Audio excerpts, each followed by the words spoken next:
Hey everybody, Jeff Waldorf here with you, TYT Nation. Um, Welcome to another week of the news. We got a lot of great stories for you today. We'll talk about, of course, President Trump denying reality as usual. The mooch turns on Trump. I've got some few words, I guess should say I got a unique stance on this. Maybe not a unique stance, but why don't we just get to that when we do? Then more important stuff, including Donald Trump's plan to censor the internet, the Trump administration, also going after immigrants, legal immigrants this time. So great. Here we go. Then we also have evangelicals. Are they turning away from Donald Trump?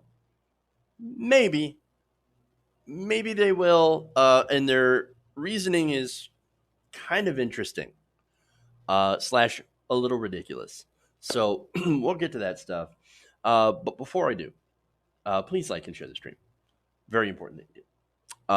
Also, I want to thank some patrons. Patreon.com/TYTNation. So that's the way that you can help the show. Also, another way that you can help is sign up to be a channel member. I want to thank patrons before I get into it. So I want to thank Greg Gillum, Lucarion V, Ingrid Gottschalk, and finally Len Norris. So thank you to all those people who I just mentioned for supporting the show. I did not have a good weekend. So hopefully you all did. Got some bad news on Sunday, actually. It's more personal, like family stuff. So, on my wife's side. So not good, but also, something that happens. But anyway, so that said, I want to talk a little bit about Jeffrey Epstein. So, this is not a clip or anything because that clip would be immediately demonetized. So I don't want to get into that and do a full segment on it. I just want to say that there's some shady stuff going on. So all of the weekend, there's a lot of confusion about what happened with Jeffrey Epstein. So apparently, he allegedly hung himself, found hung in his cell, which he was supposed to be on suicide watch, but they had taken him off suicide watch. And there's a lot of conflicting reports on that, whether he was on suicide watch or not. Apparently, he was not, at least according to the New York Times, which is really weird because you think, wait a minute, this guy attempted suicide a month ago. Why would you take him off watch? And so there's a lot of weird questions about this. And of course, it can lead you down all sorts of weird holes, for lack of a better word. But there's a lot of speculation. And of course, you've got, Trump people that are saying it's Hillary Clinton murdered Jeffrey Epstein to protect Bill Clinton. And then you got people on the so-called resistance side saying, oh, it's all Donald Trump. All Donald Trump. But then you've got the weird connection with William Barr and Alexander Azar that got Jeffrey Epstein the whole weird deal, and that's playing into another conspiracy about him being really Q and QAnon. There's so much. It's just a gigantic rabbit hole that I'm like, I don't know if I want to go down that. It's weird. We do deserve some answers. We ain't never going to get them. And that's the unfortunate thing, right? And then you had William Barr going into prison basically like a couple of days before or something like that. So again, all sorts of weird questions, but I can tell you one thing, that there's a lot of very wealthy and powerful and connected people that are breathing a little bit easier today, now that Jeffrey Epstein is no longer breathing. And so there's that. I don't know what's going on. Again, I don't know who to believe. I don't know what's going on here, but there's a lot of shady stuff going on. And so I don't know. Yeah. How is he? I mean, again, there's craziness here. There's a lot of insanity. And unfortunately, we're never going to find out the truth, because were you going to trust the Donald Trump, William Barr Department of Justice? Of course not. Oh no, we're going to do a fair investigation. I'm sure you will. Yeah. No, unless you have somebody who doesn't have a political dog in this fight, right? Because inherently this is now a political story because it involves Donald Trump, because it could involve Bill Clinton. And so you can't trust anybody from those two camps. And the person that is already looking into this is not even an investigator. I think he was somebody from cable news, like an 87-year-old guy who had done, I guess, some work, and I'm not sure which work it is, on the investigations into what happened with JFK. So I don't know. We're never going to get the answers, and that's the most frustrating thing. But that's why I'm not gonna, go into videos with speculation and all that stuff, um, because we're never gonna know. We're just never gonna know. Okay. Anyway, so that said, let's get into some of the stuff that we actually do know, and that's how Donald Trump is mental. Okay.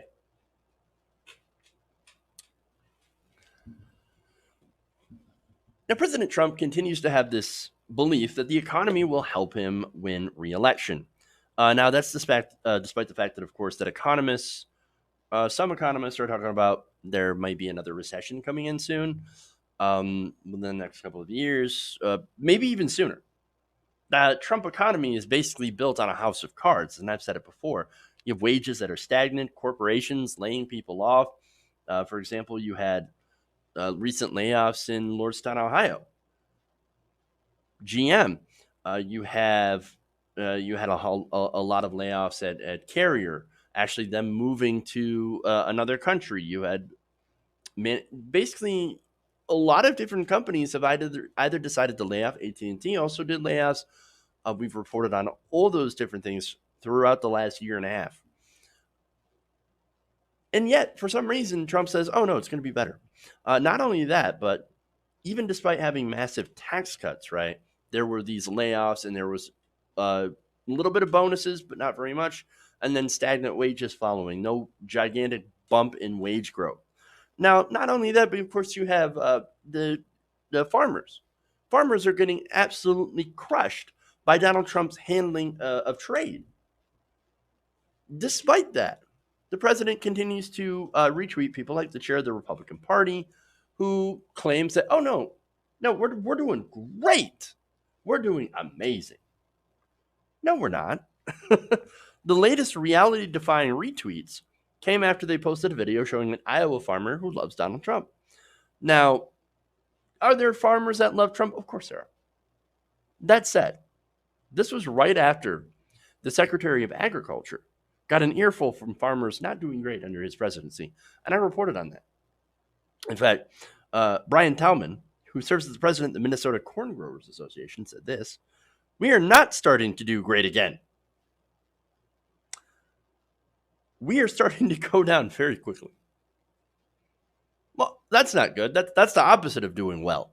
It's doing very poorly. Roger Johnson, president of the National Farmers Union, the nation's second largest general farmers group, told Bloomberg that Trump's strategy of constant escalation and antagonism has worsened the situation. Of course it has. There's more. Family farmers and ranchers, he said, can't withstand this kind of pressure much longer. Bob Keelan, North Dakota farmer, 35 years, told CNBC that, quote, "It's really, really getting bad out there. Trump is ruining our markets." And of course, that was the recent news where China decided to stop buying U.S. agricultural products altogether, thanks to the recent increase in tariffs. Again, are there still farmers that love Donald Trump and still give him the benefit of the doubt? Of course there are, right?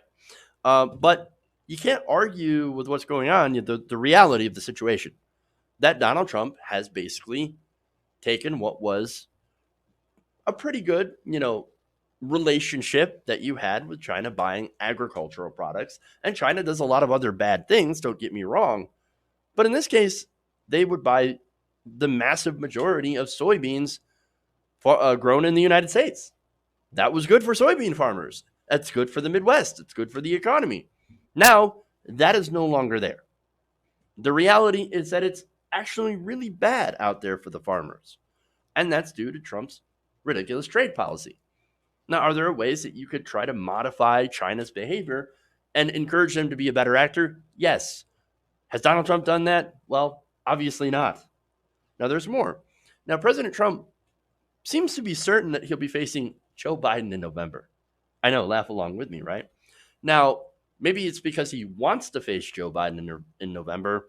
Probably because he assumes that Biden is going to be an easy target, which I think he will be, actually. And I'll explain that later.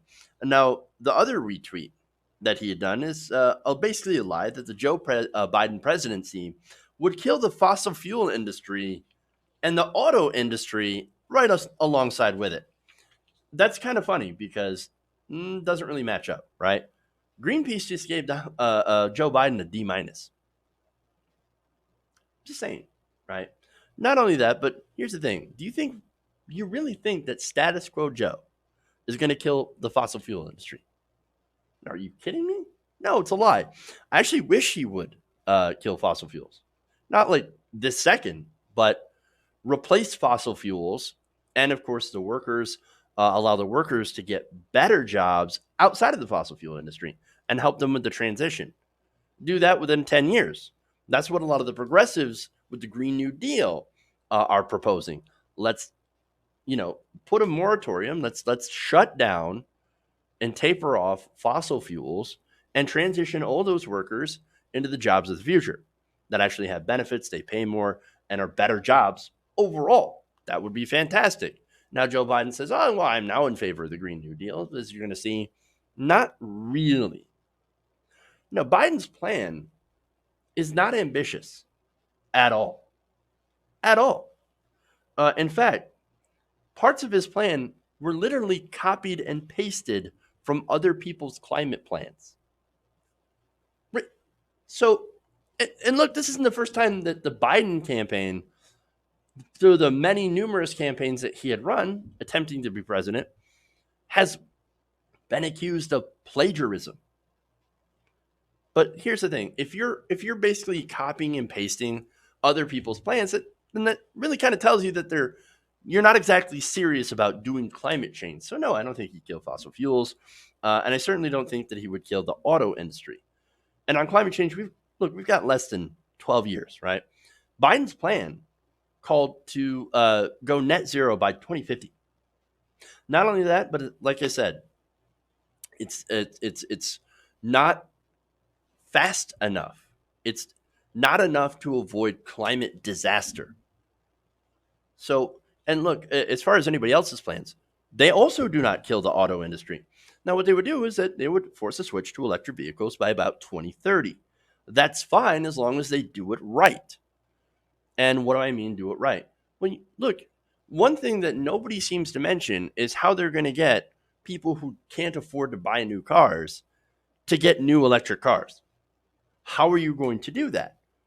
Look, poor people don't run old junkers just because they want to. No, it's because they can't afford it. So we need a plan to address that, right? To have them be able to make the switch by 2030, right? Maybe car buybacks, for older cars or car trade-ins where you can trade in an old junker and actually get a new electric car for that. I mean, we got to do something for that, right? At least have some sort of a conversation and some sort of a plan if we're going to eliminate, vehicles run on fossil fuels. But anyway, as far as companies making electric vehicles, well, there's good news. They're already doing that. And they're all trying to make the switch, right? Now, as far as jobs in the auto industry, again, as I mentioned before, they shut down the Lordstown plant, despite getting an enormous tax cut from the Trump administration. 83% of that tax cut went to the very wealthy. So tax cuts generally do not save nor create new jobs if they're for the wealthy, right? So right now, the president's kind of an economic disaster. at least a disaster waiting to happen. And I think the only reasons that it hasn't done so is that we've been running off the modest gains made from President Obama, who also, by the way, didn't challenge a lot of those other issues economically, right? Again, too deferential to Wall Street and the wealthy, but had at least picked up this nation from the economic disaster that was George W. Bush, right? So now you had the relatively stable economy from Obama, right? And then you had a sugar high of tax cuts on top of that. And so that's why it continues to function and has not crashed yet. But what happens when the sugar high wears off? Well, you crash. And if the economy doesn't immediately crash, become corrected, it will crash. And that's the big problem, right? Will it crash before the end of Trump's term? I don't know. Will it do so during the next president, possible Democratic president? I have no idea. But it is coming. And that's not going to change. And so what's going on with the economy right now is not going to change, no matter how many retweets you happen to retweet from your lackeys and yes men and people that want to continue to get tax cuts for themselves. Okay. Moving on.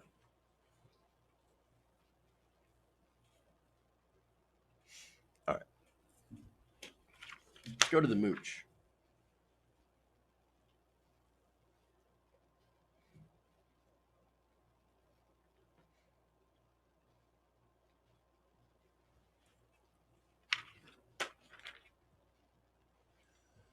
It looks like even Anthony Scaramucci has abandoned President Trump.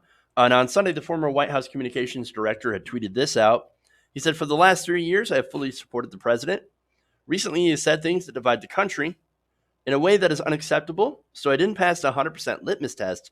Eventually, he turns on everyone, and soon it will be you and then the entire country." Well, now, wait a minute.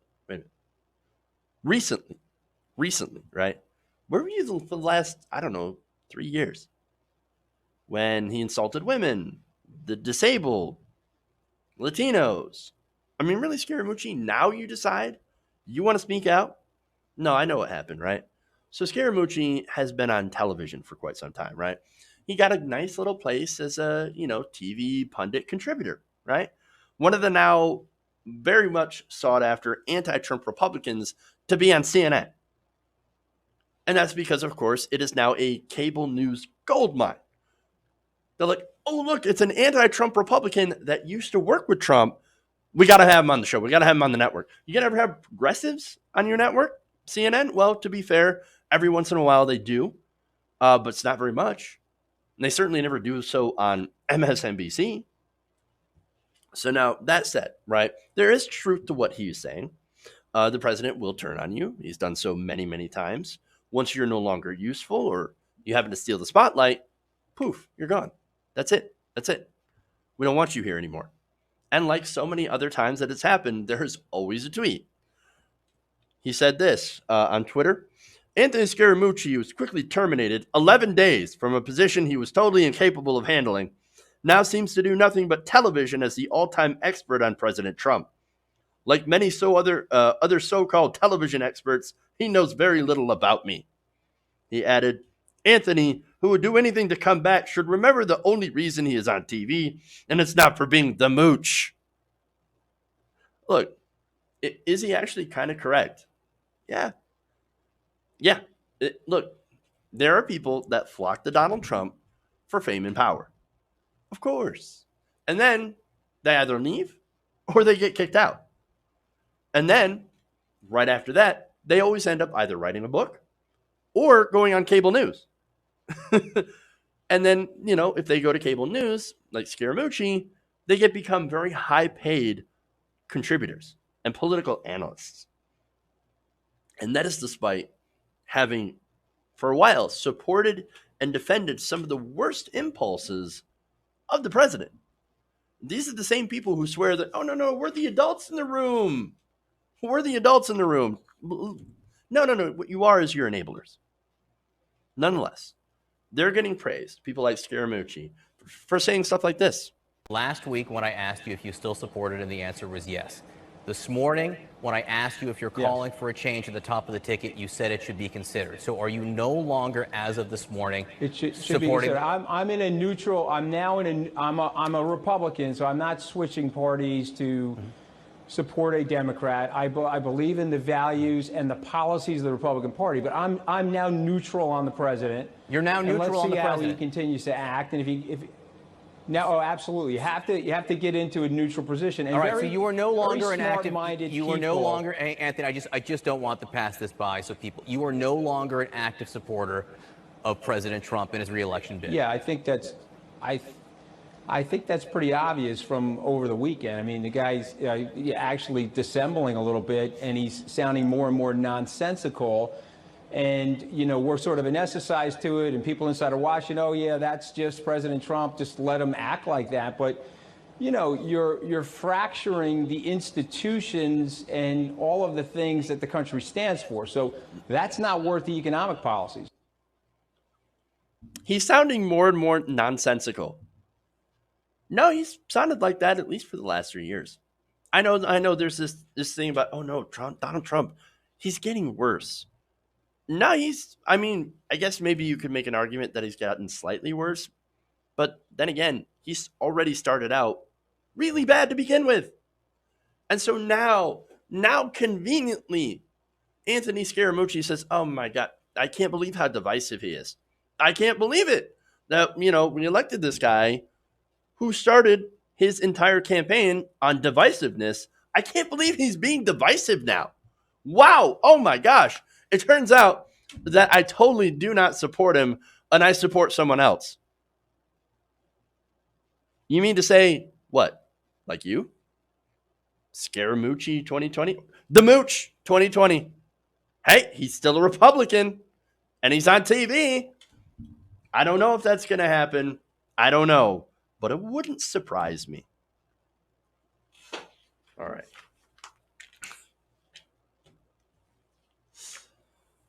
Let's move on. Let's go to legal immigration.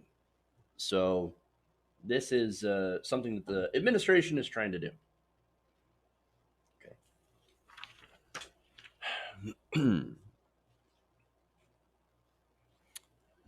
Now, the Trump administration has announced a new policy change that would crack down on legal immigration or legal immigrants who happen to use public benefits. Now, the new policy is called inadmissibility on public charge grounds. And what it would do, and I'll give you a more in-depth breakdown as the story progresses, but basically it just showed up and it will take effect in about 2 months. Now, that's assuming that it's not challenged, right? So now what it is that it's full of new restrictions on immigrants who might actually draw taxpayer-funded benefits. So that's a bit of a problem because you do have immigrants that come over. They don't have a penny to their name. They're broke. They're sometimes fleeing violence. And they decide to come to America to come to a better life. Now, the United States has a history of people doing that who come over with less than a penny in their pocket, 2 cents, whatever. And they end up actually starting very successful businesses and creating lots of jobs in America and creating great companies. Or their second generation, immigrants will be the ones that create these giant, new companies and new opportunities.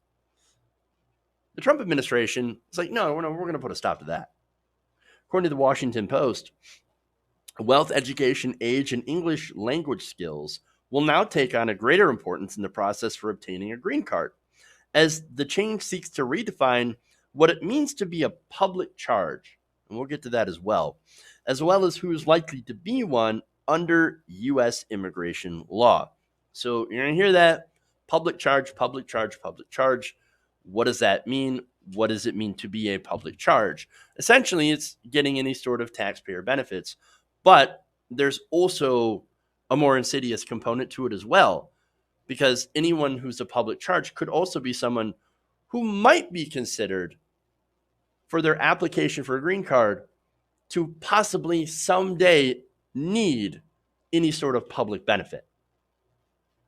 But now let me again show you how that this impacts legal immigrants. Again, this is not about undocumented immigrants. This is all about people who have applied for green cards and some who have actually lived in America for quite some time, who already have their green cards but are not a naturalized citizen yet, right? So if you're poor and you come here from a poor country, obviously, and you don't have a lot of resources, you don't have any resources, you're waiting to find a job, or to be cleared to be able to find a job because there's a waiting period as well. If you use public benefits, or even if you live in a household that receives public benefits, you will not get your green card and you will not be able to get that green card. That's crazy because you'll be considered a public charge. So if you need any help at all, well, there go your chances, right? That's it. You're done. So obviously this would destroy about any hope of people who have lost everything in their home countries to make a new life in America, or who have given up everything in their home countries to come to America. Now, it also destroys the fundamental principles behind immigration to the U.S., where somebody can come who is poor and actually use opportunity to become successful, right? This is literally the American dream for immigrants, and Donald Trump and his administration have decided to shut it down. So now you have Ken Cuccinelli, right? He is also known as the Cooch. He's the guy that tried to ban oral sex, just to let you know that. Fun fact. He's the acting director of U.S. Citizenship and Immigration Services. And he was talking to reporters at the White House during a briefing, and he said this. President Trump's administration is reinforcing the ideals of self-sufficiency and personal responsibility, ensuring that immigrants are able to support themselves and become successful here in America. Our rule generally prevents aliens who are likely to become a public charge from coming to the United States or remaining here and getting a green card. Public charge is now defined in a way that ensures the law is meaningfully enforced and that those who are subject to it are self-sufficient.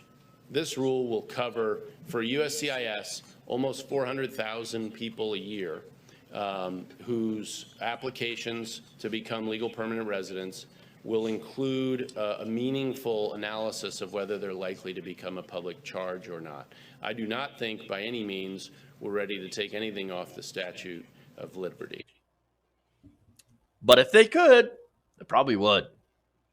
Look, now analysts say that the charge change could dramatically reduce family-based legal immigration to the United States, particularly from Mexico, Central America, and Africa. Because of course it does. That's the point. So you might as well change the Statue of Liberty, because that's exactly who the Statue of Liberty is aimed for. People who are poor, who are desperate, who bring their families to start a new life here in America, and they're doing it the legal way. This administration is saying, no, we don't want that. Latinos, African Americans, Middle Easterners, we don't want you here. We told you, I told you, he does not want legal immigration. Unless, of course, you are wealthy and you are white. One of the things that the president has said before, why can't we have more people from Norway? We want more Norwegians to come here, or wealthy Europeans. Maybe even wealthy Eastern Europeans. Now, here's the thing, right? Generally, people who live in wealthier countries, wealthy white countries like Finland and Norway, they don't want to come here. Why? Because the United States is actually incredibly dangerous. That, for one, there's no national healthcare system. And for two, have you seen the amount of mass shootings we have? Way more than any other country, right? Why would anyone of some means, and I'm not saying lots of means, but modest means, who can take care of themselves without government assistance, why would they ever want to come to America? No, the only people that want to come here are people who are super, super wealthy and don't want to pay taxes. This is basically telling the elites of the world, no, you guys, America's for you. Come on in. We will take you and your money. But, Forget the huddled masses yearning to breathe free. No, we want rich people and rich people only. And in fact, if we could deport our own citizens for using food stamps, we would, except we're not allowed to do it. That's what this is about. Now, let's go on to the public change, right? The public charge, I should say. The Trump administration also will broaden the public charge definition to encompass not just those primarily dependent on public assistance programs, but anyone who uses a public benefit, including publicly funded healthcare programs, including Medicaid, food stamps, other nutrition-related programs, or housing assistance. So now, right now, anybody who's considered a public charge is already ineligible for a green card, right? So it's actually a lie that they're going to be enforcing the law. No, what they're doing is they're broadening the law so they can basically capture more people and deny more people a green card. And here's some of the criteria, right? Having a medical condition that will interfere with work or school, not having enough money to cover any reasonably foreseeable medical costs, which in America, foreseeable medical costs are, look, you know our system. You know how expensive our system is. We do not have a Medicare for all program. We do not have a single payer system.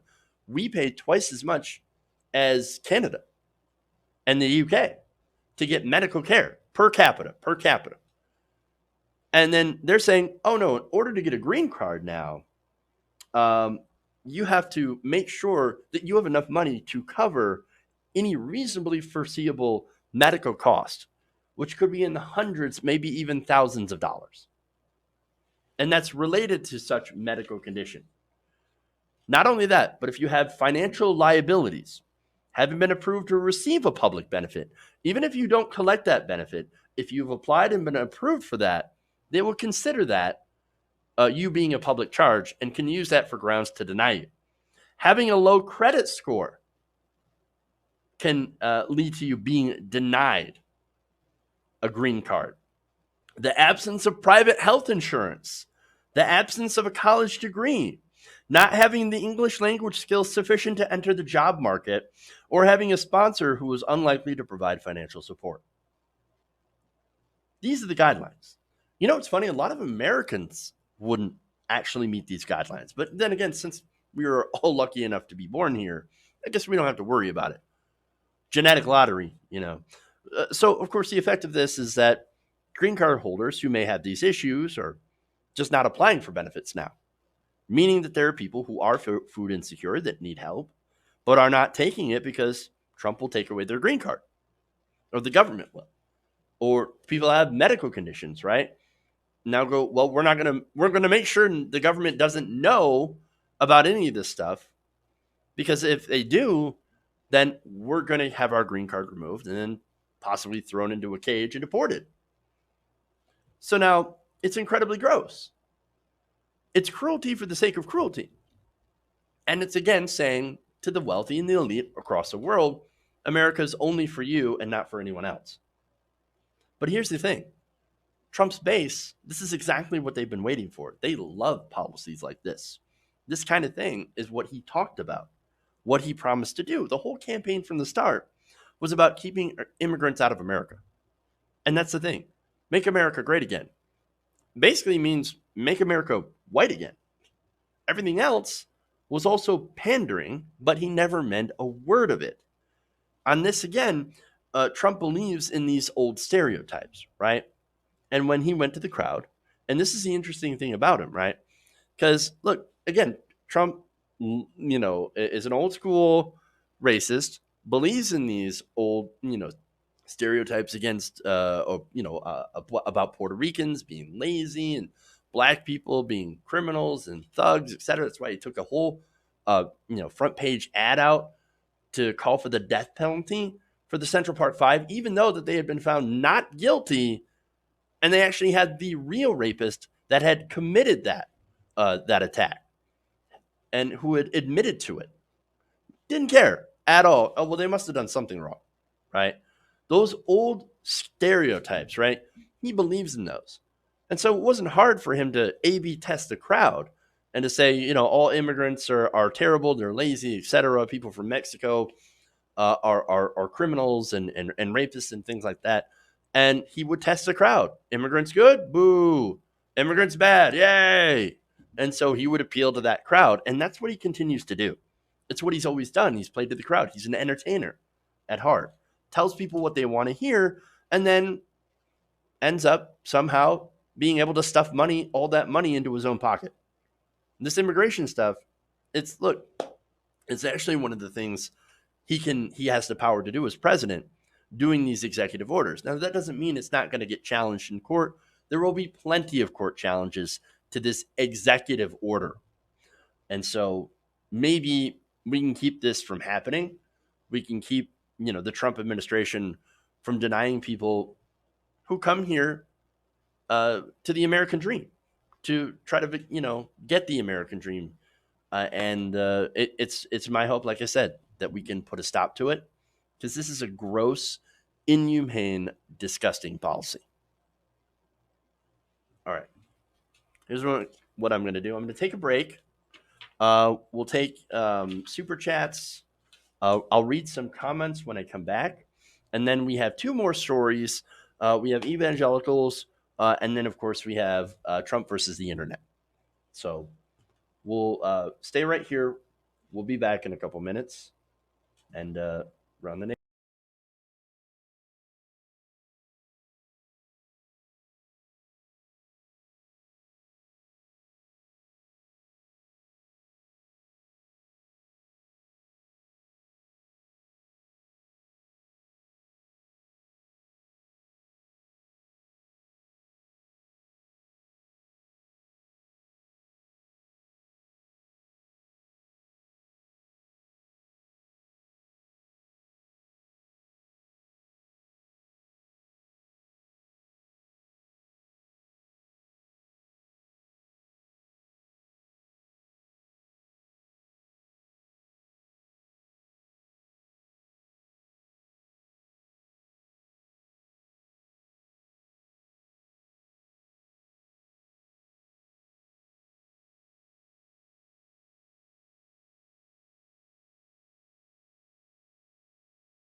everybody. Welcome back to the show.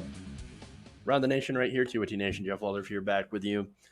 Okay, so we've got a lot of great comments from you guys. Let's start out with the super chat here from Rego Comics.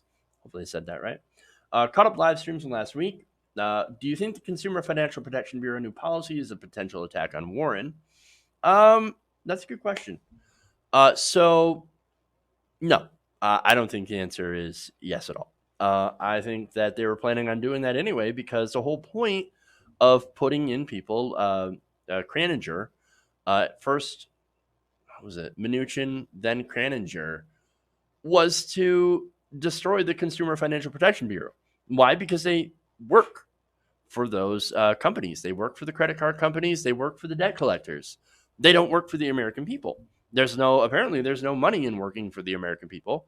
So they say, the heck with it. No, I'm going to go work for my donors, and I'm going to destroy this agency just like they destroy pretty much every other agency in order to benefit the donors. It's the corruption. So all you got to do to figure out the answer to those types of questions is to follow the money. And in this case, the money leads straight back to these financial institutions. But that is a good question. So thank you for that. Also, another question. Well, not question, sorry. But Richard Wolff on Michael Brooks for China's economic history. So that's a suggestion. Michael Brooks does a lot of great interviews and a lot of great work. He's an incredibly smart guy, so smarter than I am. So I will thank you. I will give that a shot. I'll take a look. All right, more stuff. The Jinxana says, last story in the economy. Many economists are saying the bubble will burst in 2020 sometime. Perhaps 2021, but I'd be shocked if it holds out that long. No, it is coming. If we do not have a course correction and we do not have it soon, we will enter another burst. We had one in 2008. And yeah, just over a decade. And the fundamental issues that caused the first crisis have not been solved. We have deregulated. What little regulation there was to prevent another crash is gone, chipped away by corporate Democrats and Republicans working together to, once again, you got to follow the money, help the donors. Sarge Tags, member, says Trump's trying to destroy the very thing that makes America great. It's diversity. That's why we need Bernie Sanders to be the president of all people. I agree with that. LL says, immigrants are part of the strength of our nation since its founding. Both documented and undocumented immigrants contribute strongly to our economy. That's true.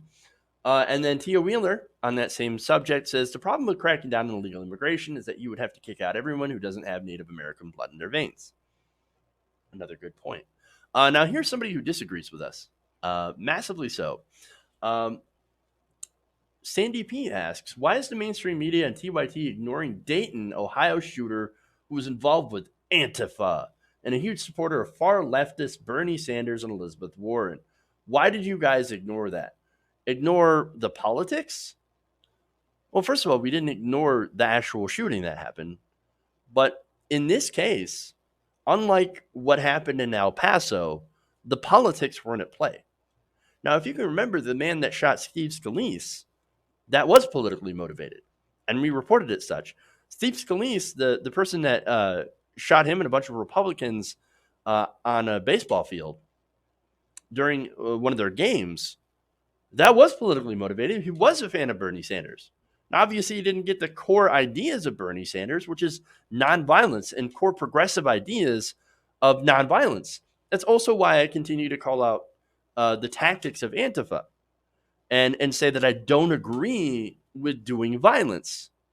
I'm for nonviolent revolution, as are most, I believe, a majority of progressives. And so it's not so much that it's political and we're protecting their political leanings. No. This person's political leanings had nothing to do with why he committed that mass shooting. And if something were to come out where say, no, I was definitely incited to do violence against, which wouldn't even make sense in this case because he went and shot a bunch of black people and his transgender sister. Well, then, yeah, I mean, it wouldn't make sense, but say, oh, I was, motivated by Elizabeth Warren hating banks. I don't know. It wouldn't make sense in this case, and again, that's why it's not politically motivated, and that's why it's not being reported as politically motivated. That's why his politics at this point don't really actually matter. Whereas again, you have a clear contrast. The El Paso shooter clearly said, "Look, it's the immigrants. It's an invasion. What do we continue to hear about from Trump and a lot of the Republicans? Invasion, invasion, invasion." It's pretty clear to draw a line between those two. So I think I'm fairly clear about that. Okay, moving on. All right, so let's go to try to protect the internet.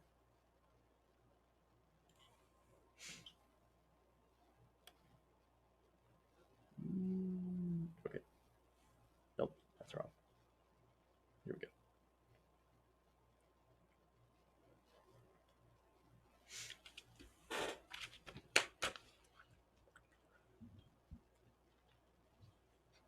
All right. So President Trump has long echoed the narrative that social media companies are unfairly targeting conservatives. And in response to that, plans to release an executive order that would put certain censorship, ironically, on the internet. Now, this is according to CNN, who obtained a copy of the draft order. The new rule would call for the FCC to develop new regulations for clarifying how and when the law protects social media websites when they decide to remove or suppress content on their platforms. That would be content that could be deemed hateful or inappropriate on these privately held social media companies. Now, the Trump administration draft order also calls for the FTC to take these new policies into account when it investigates or files lawsuits against what they called misbehaving companies. Now, CNN noted that if put into effect, the order would reflect a significant escalation by President Trump into his frequent attacks against social media companies over an alleged but unproven systemic bias against conservatives, and could lead to a significant reinterpretation of a law its authors have insisted was meant to give tech companies broad freedom to handle content as they see fit.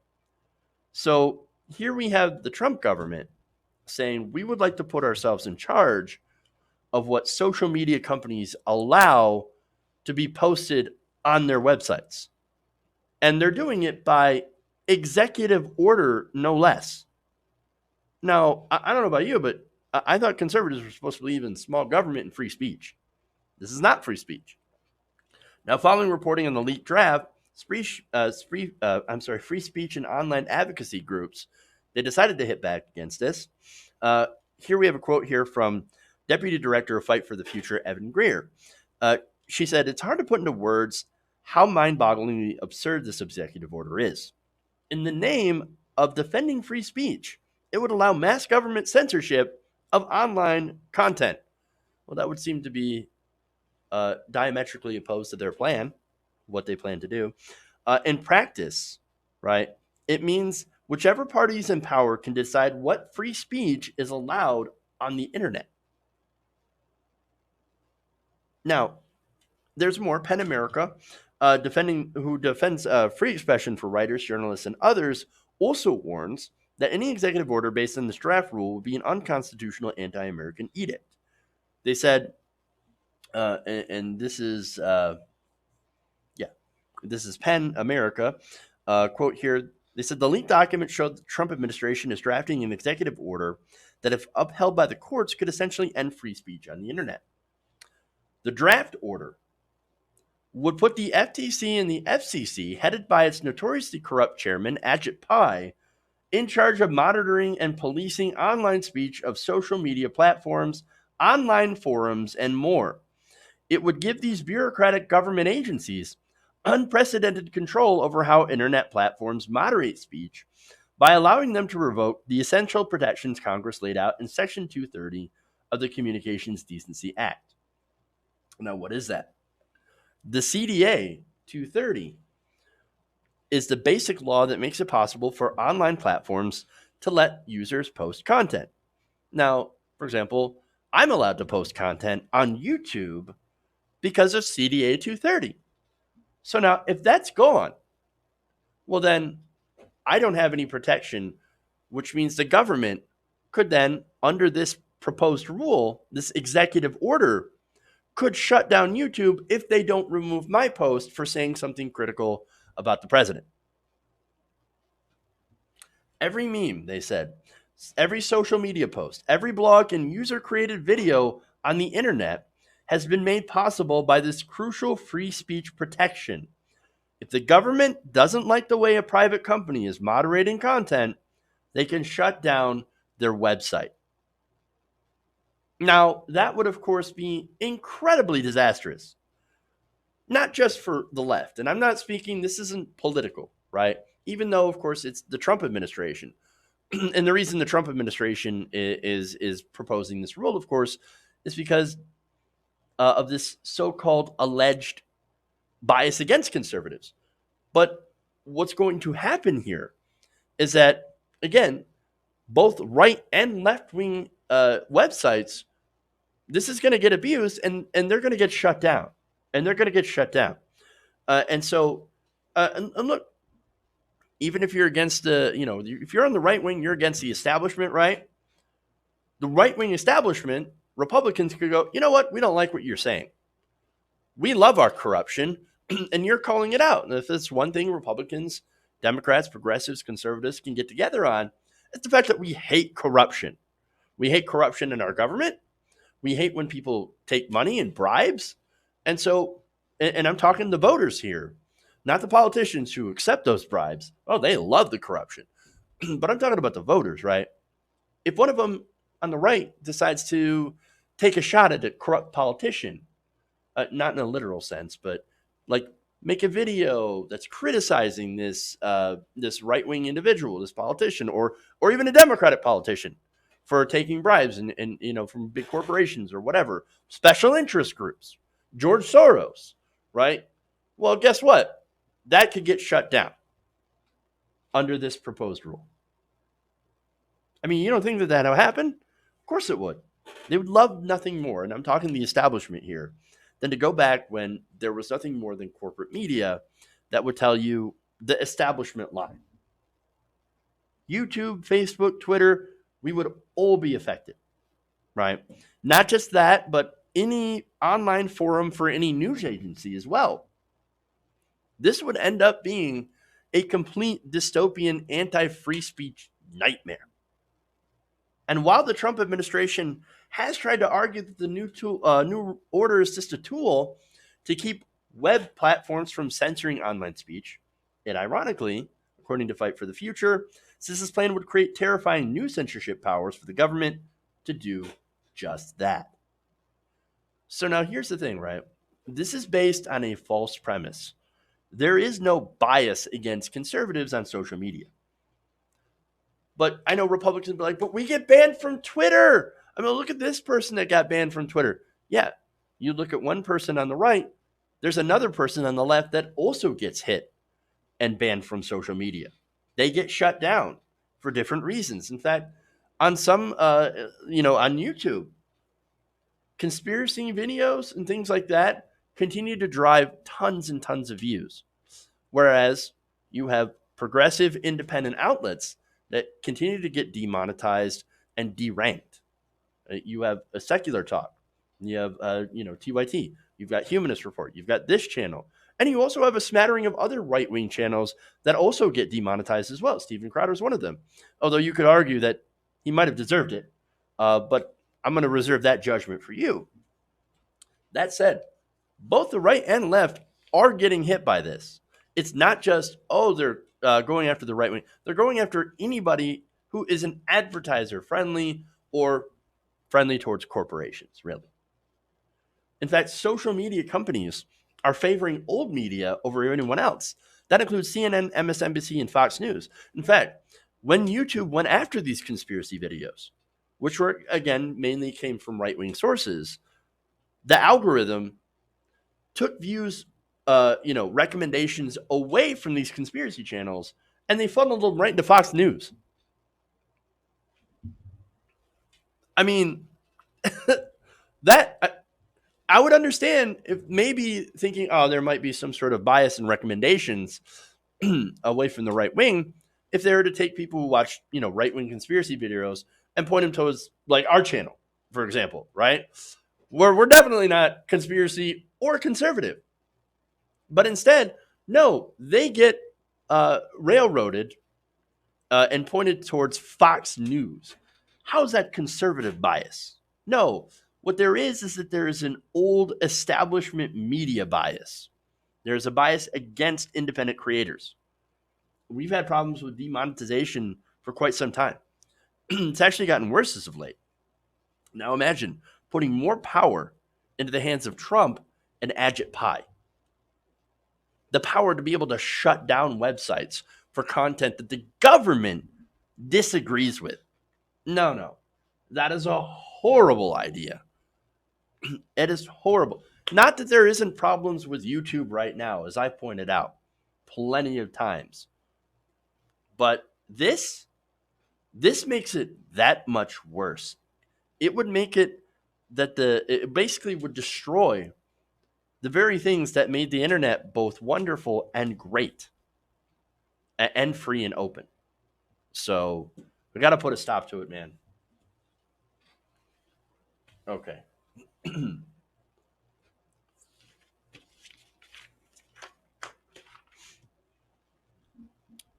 Moving on.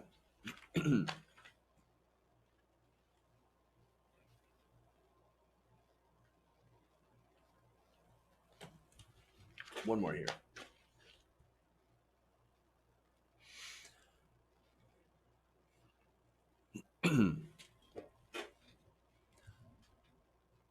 Are white evangelicals ready to dump Donald Trump?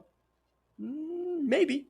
According to a report in Politico, evangelical Christians are growing increasingly frustrated by President Trump. Really?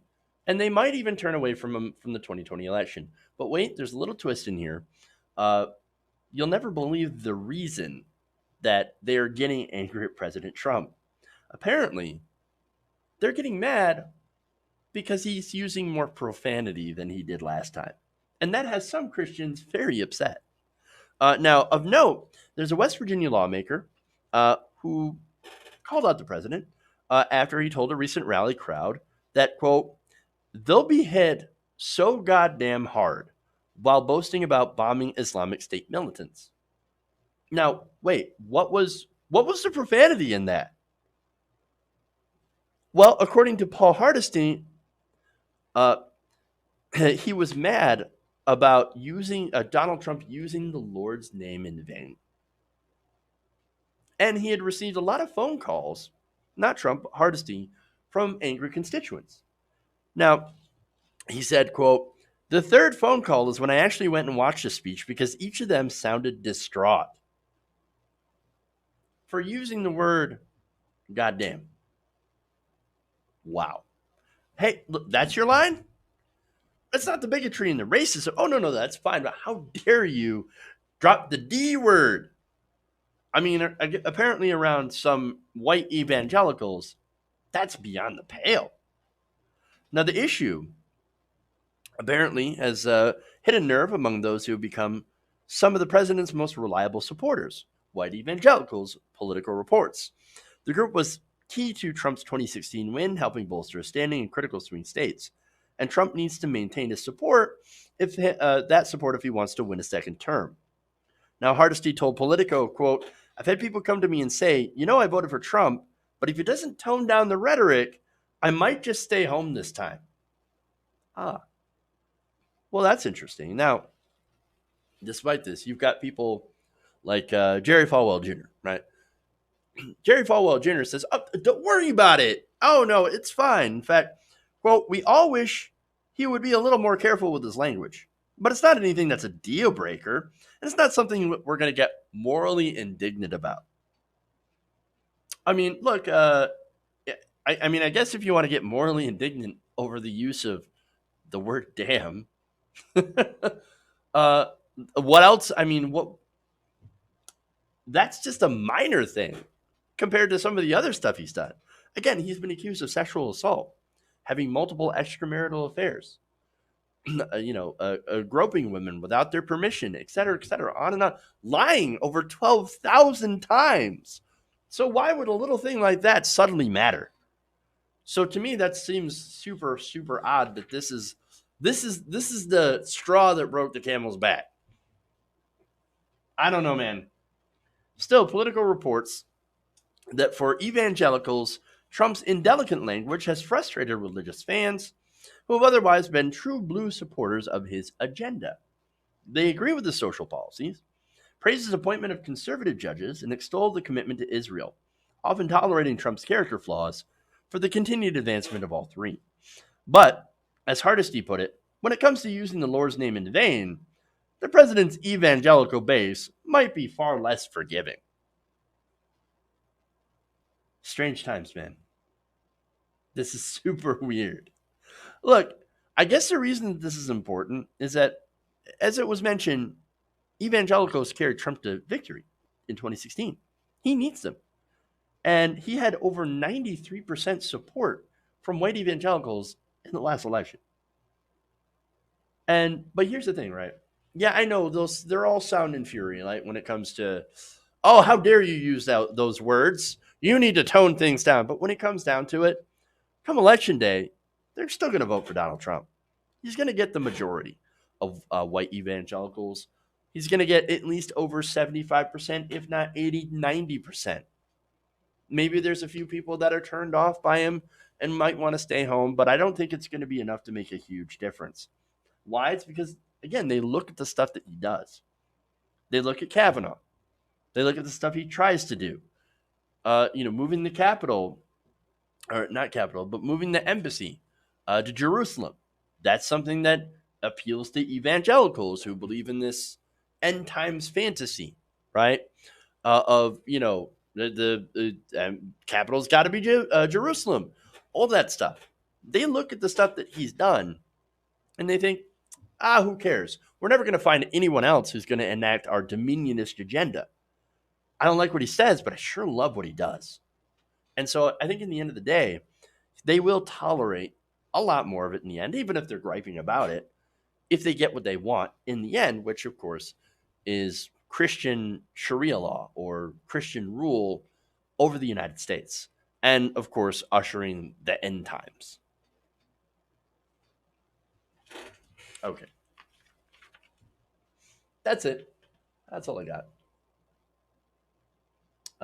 Thank you for going around the nation with me. Please like and share the stream if you haven't already. Check out our clips too. That'll be posted up after the show if you missed any part of them. Consider subscribing or becoming a patron and or channel member. All that goes to help continue independent progressive media. Thank you guys. Love you. And remember, change begins with you. Good night, nation. We'll see you guys tomorrow. Same time, same place.